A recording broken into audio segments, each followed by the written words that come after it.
In this multiple choice question from the given option, they are insisting us to specify the correct population not existing in Hardy-Weinberg equilibrium.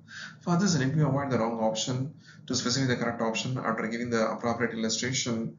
The Hardy-Weinberg law states that both genotype and allele frequency will be constant because they are in Hardy-Weinberg equilibrium.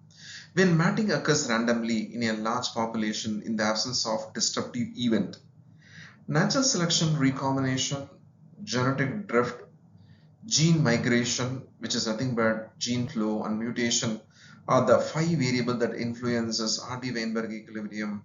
In a Hardy-Weinberg equilibrium, a population cannot exist if individual made preferentially. With this specification, we are choosing option D as a correct answer to secure for mark after ignoring option A, B, and C.